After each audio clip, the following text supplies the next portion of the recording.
Russ, the author of the state. We're going to be going on to chapter 13, but first I'll tell you about chapter 12. Chapter 12, Anna has a dream about 9/11. As you know, we didn't know what happened to Jimmy Sumner, son. He had a son, but what happened to him? Turns out Jimmy Sumner's son was lost in the World Trade Center bombing. So Anna has some very vivid dreams about what happened and how Jimmy Sumner's son was actually a hero that day. Very interesting chapter.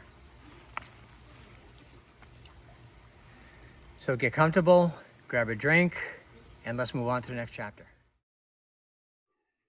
Chapter 13, The Sketchbook.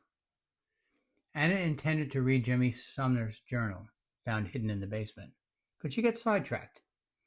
After reading an article about rare books, she decided to check the family book collection for valuable first editions. The library had hundreds of books, classics, fiction, nonfiction, you name it. Anna had neither the time nor the inclination to read any of them right now, but she looked to see if anything was unique or interesting. With so many books, it was possible that a valuable first edition was there for the finding. Anna started documenting the books, but soon stopped. They were dusty and made her sneeze. Not surprisingly, Ruby was unaffected. Too many books to document. This would be a project for another day or another year, she thought.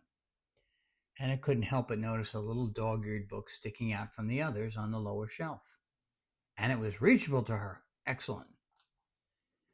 The book, it turned out, was an original book of art. It had pencil sketches and watercolor pictures. On the front cover, it said, "Property of Sergeant Joshua Sumner." The subject of each drawing was related to World War II. There were drawings of soldiers, bombed-out buildings, and transport ships. Joshua Sumner was a talented artist.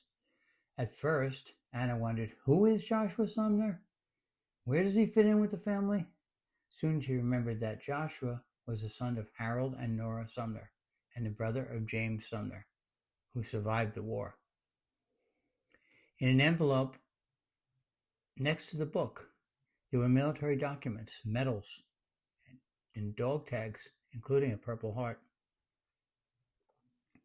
The Purple Heart document showed that Joshua had enrolled in the U.S. Army in 1943 and died in France in 1945.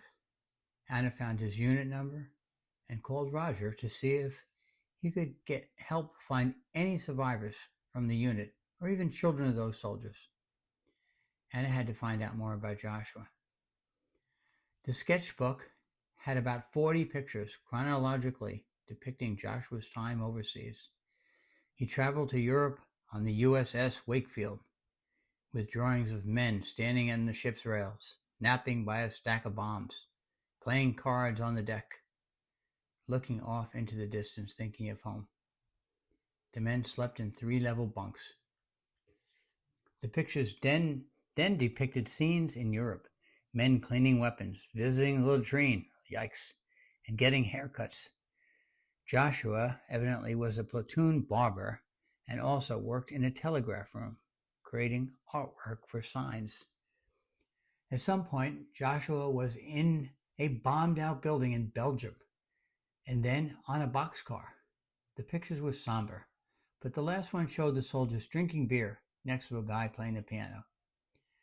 It seemed like Joshua was not on the front lines while he was sketching. How did he lose his life? Roger called back. "Hey, Anna, I didn't find a living survivor from Joshua's unit, but I did find a video that a veteran created in 1985 for the World War II Museum.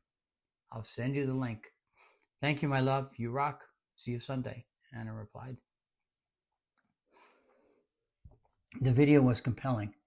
The gentleman, a man in his late 60s, spoke about the voyage on the USS Wakefield, sleeping in bombed-out buildings in Europe, and being in London when the German buzz bombs were hitting all around them. He described his unit as more of a follow-up brigade than a frontline force, and mentioned that dead German soldiers were everywhere. The interviewer asked about friends that he lost, and he spoke about a few of them. One of those friends was Joshua Sumner. He spoke about him with great admiration and respect. He said that Joshua saved a group of French schoolchildren with an act of bravery. According to him, Joshua was a low-key guy and an artist in the unit. Joshua only shot his gun once, and that was by accident. His gun went off while he was cleaning it, sending a bullet through the ceiling and a duffel bag full of clothes.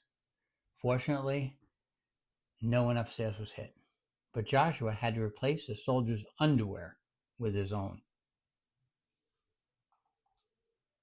The men went on to tell the story how Joshua was a hero. Our unit usually arrived in an area after the leading troops had already moved forward.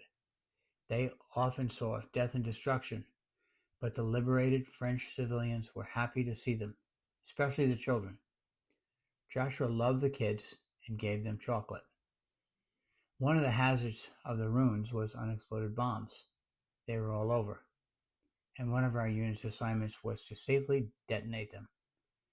We do this with a long charge that would be set off from a distance. We were in the process of doing this one day, and things went sideways. A group of French schoolchildren found a soccer ball in the rubble and started playing.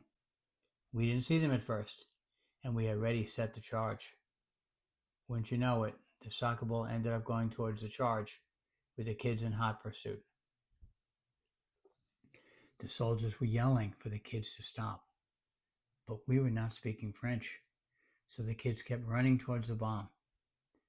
Joshua made a quick decision. He jumped in a Jeep and hit the gas. He was going to cut them off.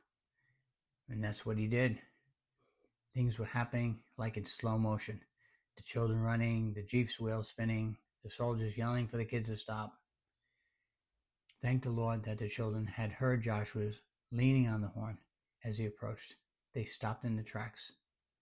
Sadly, it was too late for Joshua.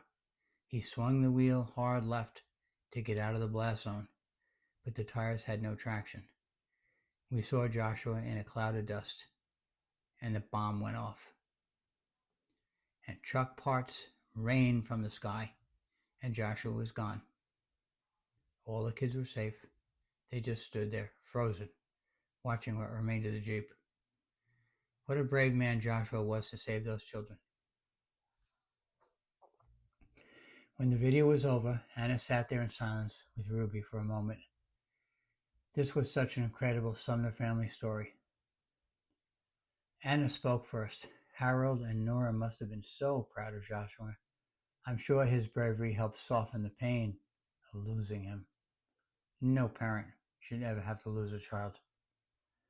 Anna decided to honor Joshua by placing the medals in the sketchbook on a place of prominence on the mantel. As soon as she did, a ray of sunshine penetrated the curtains and reflected on Joshua's metal dog tags. Maybe Joshua was saying thanks. How nice, Anna thought.